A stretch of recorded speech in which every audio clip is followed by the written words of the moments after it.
Hello, this is World Business Report from the BBC World Service, where we bring you the latest in money, marketing, manufacturing, and yes, much, much more. Please review us, rate us, share us wherever you can.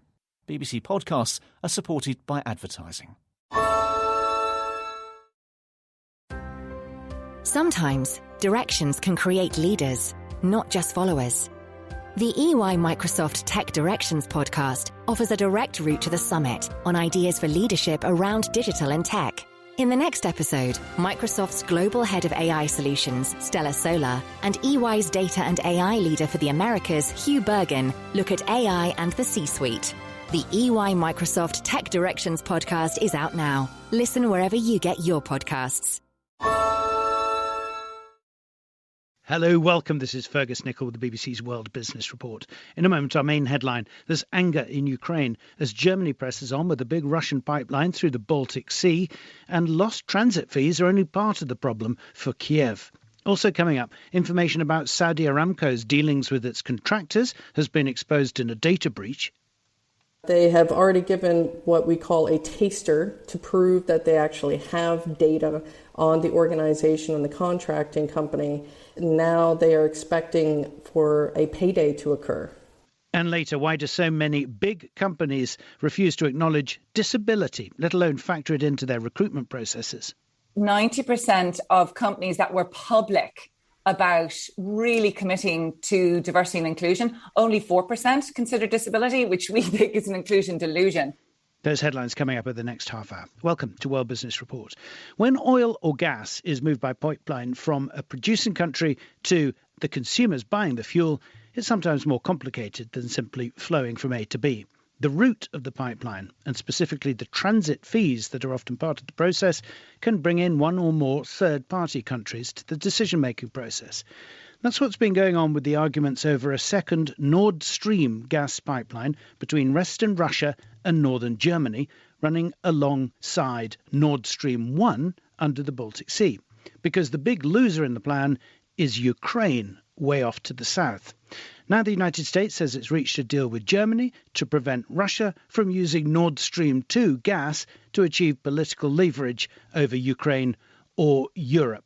Quite a lot to get our heads around. To explain why Ukraine first is losing out, we called up Professor Thierry Brousse of the Paris Institute of International Studies. Ukraine is getting $1.3 billion in transit fee per year between 2021 and 2024, and this is a major contribution to the economy of Ukraine. So if you circumvent Ukraine, as you say, i.e. if you move those volumes outside Ukraine, then the transit fees goes to zero, and then the economic of Ukraine suffers. Plus, you have some issues, geopolitical issues between the Ukrainian and the Russian border. When it comes to the economy of it, is saving the transit fees via Ukraine enough to justify Nord Stream 2, or are there other economic reasons to shove another pipeline under the Baltic? What you have to understand is in the Soviet era, pipelines were built, as you stated, from A to B, and the easiest way was to build them onshore and in a direct line.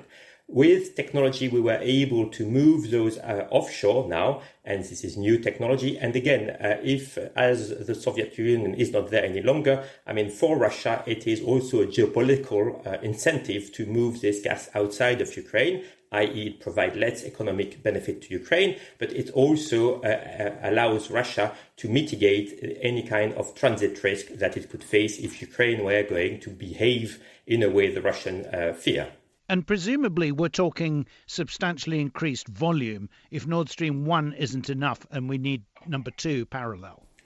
Well, here I have a slight disagreement with the Accor and with some of the other analysts. I don't think it's for more volumes. If you look at what went through Ukraine last year, it is exactly the same as the capacity of Nord Stream.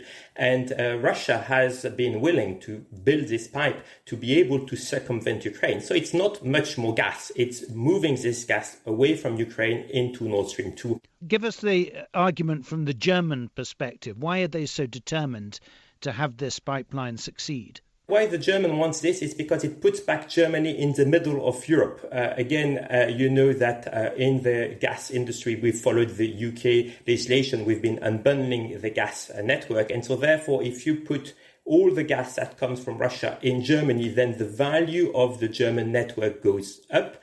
The risk of transit or failure of not having gas for Germany goes down. And the price for the other countries that will have to pay Germany transport goes up. And against that economic incentive, there is the risk that should things turn sour with Russia, that pipeline could be compromised. Absolutely. And this is what the US under the Trump administration and also at the beginning of the Biden administration, or the Ukrainian or the Polish were fighting against.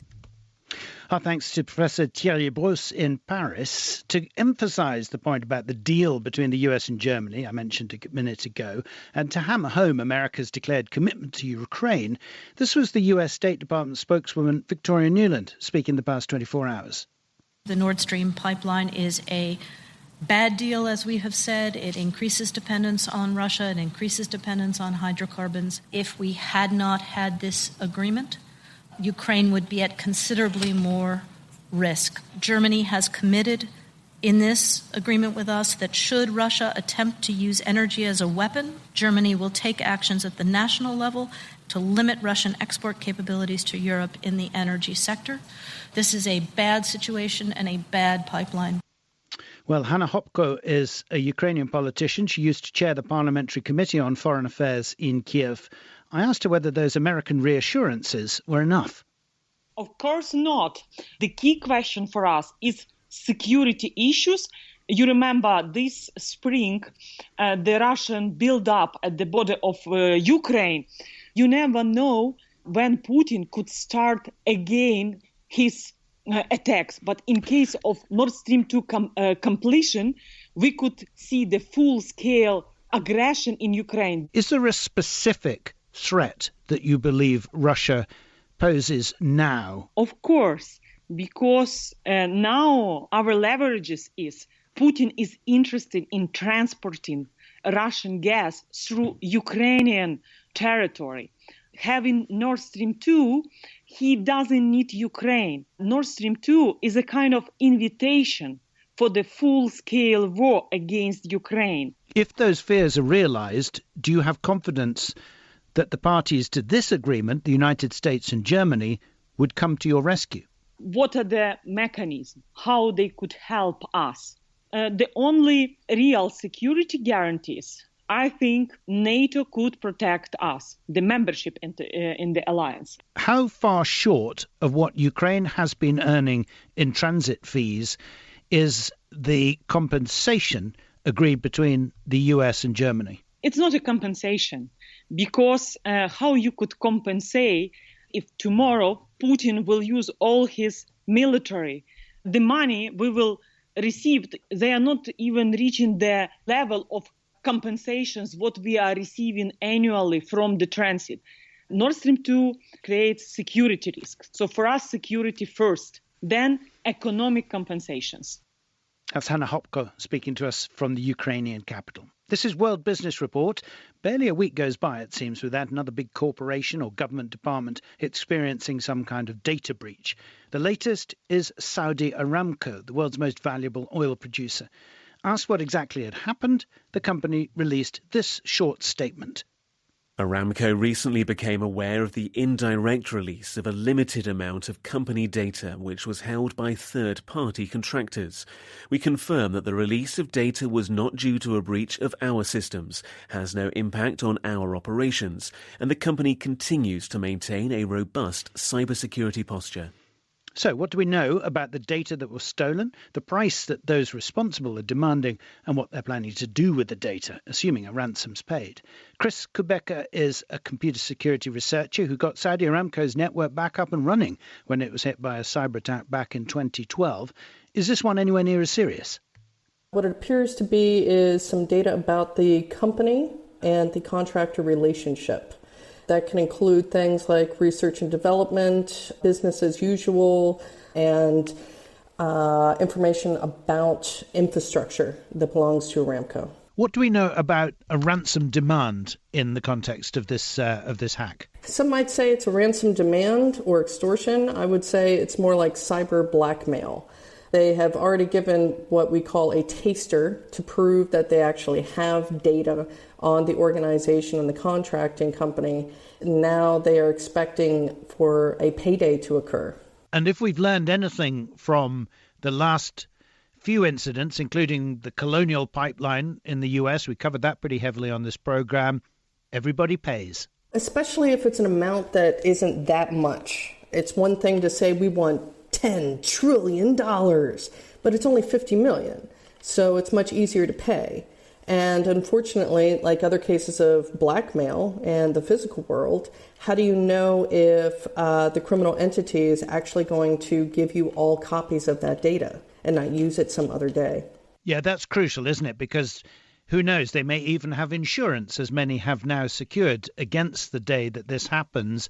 But you've got to know then they're not going to come back for another bite. Well, absolutely. I mean, how many of us have seen movies where blackmail issues have gone completely wrong? And imagine in the cyber world where you can make millions of copies of the data and send it and sell it on to other criminal entities who might only ask for 20 grand. One final thought, Chris. Is this impossible to head off in terms of policing? No. There are ways that the risk can be minimized, and a couple of those ways are legal contracts, making sure that when you hand over data to a contractor or a third-party supplier, if it gets out because of a breach, then they're the ones responsible for paying for it. And suddenly, the contractors or suppliers are going to take your data security much more seriously. Another thing that a lot of big organizations, even Saudi Aramco, still don't have is something called a vulnerability disclosure program. If someone like me, an ethical legal hacker, finds a problem with a supplier or with Aramco themselves, there should be a secure way to report before a criminal entity gets the information. That's computer security researcher Chris Kubeka. Despite a continuing rise in coronavirus cases and the surge in the number of people being told to isolate and so miss work, the UK government's betting on a return to normal in business. Official rules on masks and social distancing have been relaxed in England, as has the work from home if possible guidance. So what's happening in the workplace itself? Are London offices, for example, filling up again? Susanna Streeter is Senior Investment and Market Analyst at Hargreaves Lansdown, and she's with us now. Hello, Susanna. Hi there, Fergus. Good to have you back. Good to have you. What are we seeing in London and other big cities by way of returning or renewed occupancy? Well, actually, we've had an update from Workspace, which provides a flexible business space for firms in London in particular. And the advent of so-called Freedom Day does appear to have brought liberation really for Workspace from the shackles of the pandemic, because it's seen prices stabilising, although average rent per square foot is still down by 2.4%. That's around half the fall seen in the previous quarter. And crucially, occupancy levels are creeping back up again, up another 1.1% over the past quarter, which is very encouraging. And it really is as a consequence of more office workers returning, and also traders feeling as though there's simply more footfall. There's more retail workers around. There's more people for passing trade. So that is more encouraging and certainly will help turn the company around. And briefly, Susanna, is this compromised by the number of people getting pinged and told to isolate by the government app? Well, yes, that's the other side of the coin, the so-called pingdemic, which is taking hold, and it's affecting supermarket shelves now, with some products not being able to be put out simply because of a shortage of workers. So on one hand, the economy is reopening, but because of surging rates of infection, there is some kind of disruption to business, and it's all playing out. But actually, supermarkets are saying, please don't panic buy. They believe these shortages will be temporary. Thanks as always. Susanna Streeter with us from Hargreaves Lansdown. World Business Report from the BBC. The first events of the Olympic Games are already underway in Japan, though the formal opening ceremony doesn't happen until Friday. The hosts will be pretty desperate to get things going after a full year's delay, continuing pressure over recent weeks to cancel after all. Continuing pressure over recent weeks over the number of spectators inside the venues, and perhaps worst of all for the actual sport, competitors getting positive tests at the very last minute, meaning no show after years of training. But can Japan recoup any of the money it's lavished on the effort to make this as close to a normal games as possible? My colleague Sasha Twining looks at the financial side of Tokyo 2020. The International Olympic Committee has the honor of announcing that the games of the 32nd Olympiad in 2020 are awarded to the city of Tokyo. That was the moment the former president of the International Olympic Committee, Jacques Rogge, announced to much celebration that Japan would be hosting the 2020 Olympics. Well, that was back in 2013, and of course the world has changed since then in ways that I doubt any of those cheering could have imagined. Now, there's no doubt that global sporting events have the power to do amazing things, but we're going to leave that to our colleagues on sports programmes to explore, because for us today, we're going to look at the finances of the Games. But before we do that, let's hear from Mariko Oi. She's out in Tokyo for the BBC. I'm currently sitting in my childhood bedroom in Tokyo at my parents' house, being stared at by a gigantic portrait picture of a 3-year-old me. So there you go. It's very much back to your childhood home for these Olympics. And I guess really sort of one of those sort of career ambitions as well. But just how different does this one feel to what you were maybe anticipating? It's a very different story. It's become a very controversial story, very emotional story. And I just hope that when the games take place, the opinions will change or, somehow people get united. But at the moment, it's a very polarised situation. And how much does the financial aspect of this play into that debate you're talking about? The Japanese government, firstly, will not see any financial benefits from tourism or even ticket sales because no spectators are allowed now. I don't know how much the Japanese public realizes that, but that hasn't exactly played into that opinion, anti-Olympic sentiment, how expensive it has been. People said, who cares if the IOC sues us and if we have to pay, let's just cancel it. Some people are adamant about that, but obviously there are economists warning that if the Japanese government was to cancel the event, it could actually mean a lot more money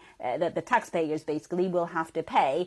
Also sponsors, Japanese sponsors initially went all in to sponsor the Tokyo Olympics. They managed to raise some $3 billion, which is a record, but they are not exactly happy because they can't do any promotional events with no spectators, but also it's almost become a reputational damage, if you like. Customers have been writing to some of the biggest household names in Japan, like Toyota and Panasonic, asking why they continue to support the games. This could potentially risk people's lives. Mariko Oi in Tokyo.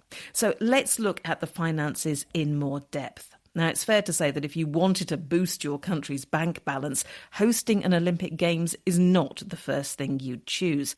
To give you an idea of the Olympic shopping list, there's the infrastructure needed. Naturally, the stadia from scratch or upgrading of existing, upgrades to roads, transport and the like, places for athletes to train and stay. Then, of course, there are items like security, ticketing, media centres, everything you'd expect in a global event. And not all infrastructure can be reused afterwards. The Council for Foreign Relations says almost all of the facilities built for the 2004 Athens Games are now derelict, and it took Montreal 30 years to pay off the last of its debt from the 1976 Games. So if you add a global pandemic into the mix, what will the figures look like then? Well, Andrew Zimbalist is Professor of Economics at Smith College in Massachusetts. He's also the author of the International Handbook on the Economics of Mega Sporting Events. The best that I can reckon is that the Games will have cost Japan somewhere in the order of $35 billion. Of that $35 billion, approximately $3 billion is additional cost that was added from the postponement of the Games. That means that the Tokyo Organizing Committee will receive total revenues on the order of $4 or $4.5 billion. That is to be compared with an expense, as I said, on the order of $35 billion. But the expense is actually greater than that because that's just the expense to date. Again, given your experience of looking how other countries have dealt with this, how would Tokyo go about trying to claw back some of this cost? I mean, do you believe that they can in some way? No, I don't. I think that the costs will go up over time because you're using scarce urban real estate for facilities that are going to be underused and facilities that will require ongoing maintenance costs. What one hopes, and what I think did happen in the case of Barcelona in 1992, what one hopes is that if the games are pulled off successfully and you're put on the world stage, that you can get some publicity value out of hosting the games. Those are very, very rare instances, however. It's much more likely rather than burnishing your image, you're going to end up tarnishing your image. I think Tokyo has tarnished its image already. I don't see any residual value along those lines. Andrew Zimbalist there with one view. Well, let's get another opinion from Michael Payne. He's a sports industry marketing professional. He's formerly of the IOC and advised the teams behind the successful bids of London, Rio and LA. The Tokyo Games will be his 20th. So, what can Tokyo do? Well, first of all, whenever you look at any of the financing of the games, you have to separate the operating costs and the capital infrastructure costs. And Tokyo has made very important investments on the capital infrastructure, from building new sports venues to building new roads. And those are not costs that you amortize over 17 days. Those are real long-term legacy costs, and Tokyo and Japan will benefit from those. From the operating cost of the games, normally you would nearly always make a profit from the marketing, the TV and the ticketing revenue. Tokyo's had the most successful Olympic marketing program ever, but because they will have no ticketing revenue, there probably will be a shortfall in their budget. But you say they've had all the support from the local businesses. I mean, are you confident that those local businesses will still see some sort of return, given that they won't have the numbers of spectators or tourists off the back of these games? The companies are not investing in the Olympics because of the number of spectators in the stadium. I mean, remember, at the Olympics, there is no advertising in the stadium. It's a completely clean venue, free of advertising. They're investing in the Olympics because of the overall image and promotion. Equally, you're not investing because of the tourism for the 2 weeks of the games. Often, you will see tourism decline during the games because everybody's either in the stadium watching or nobody's going out to the restaurants. The tourism legacy is what comes 1, 3, 5 years after the games. And every single Olympic host city has seen a massive uptake in tourism in the decade following the games. And I wouldn't count the Japanese out just yet in staging an Olympic Games that will be magical, will be special, and still surprise the world. They will, of course, be different, and the atmosphere on the ground will be much more constrained. But that needn't curtail the long-term benefit and legacy. That's the former IOC Marketing Director Michael Payne, ending that report by Sasha Twining, produced by Will Bain. A full representation of disability in the workplace isn't always the easiest thing to achieve. Most disabilities are invisible, and many with a disability, even if they know others with a disability, may choose not to mention it out loud for fear of discrimination or some kind of career setback.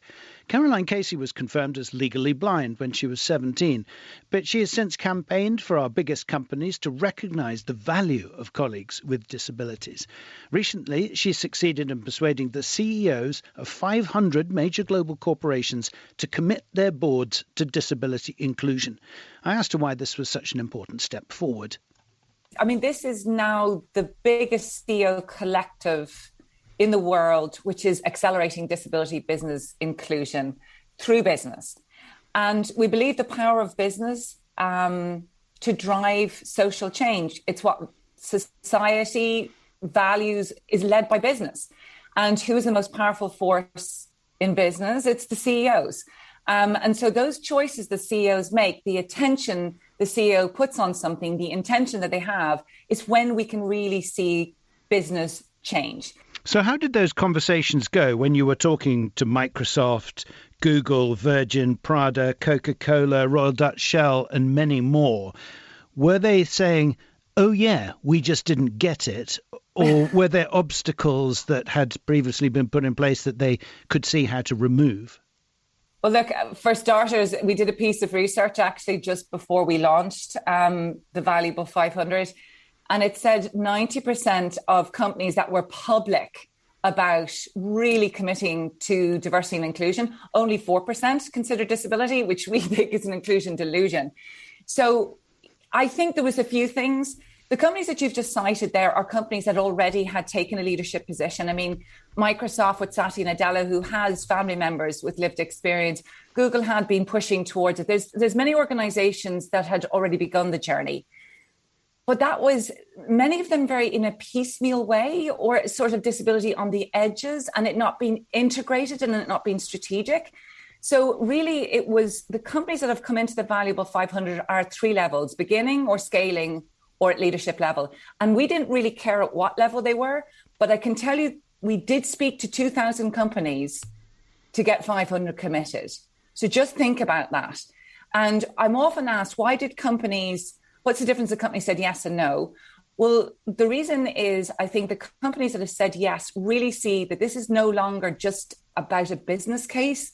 This is about risk-proofing their business and their brands. And they want to have access to this bigger market, and they want to have the innovation and insight that the disability community bring. They're the very forward-thinking companies. And the companies that said no are companies that are genuinely scared of not getting it right, not doing enough, or not truly understanding the return on investment that this 1.3 billion people with a mother and a father, which is 70% of the global economy, can bring to their business. Which is perhaps why, that last point, Caroline, why more than half of the boards you've been talking to never even talked about this stuff. Can you believe in the FTSE 100 company, we do not have one person with a disability from senior management up? Now, that's an extraordinary thing. Mathematically, that doesn't even make sense. We know before, when we started the Valuable 500, that 7% of our C-suite have a lived experience of disability. That's at board level, right? But 4 out of 5 of them are not disclosing it. And it still shows the cultural discomfort around disability. And it has been so misunderstood and therefore not invested in it. Our thanks to Caroline Casey on the development of the Valuable 500. Sometimes directions can create leaders, not just followers. If you want to know the right way, ask someone who's already been on that journey. The EY and Microsoft Tech Directions podcast combines our knowledge to find the direct route to the summit on ideas for leadership around digital and tech. In each episode, we explore the subjects that matter to help you find your way to a better working world. The EY and Microsoft Tech Directions podcast is out now. Download today from wherever you get your podcasts, and you're on your way to the top.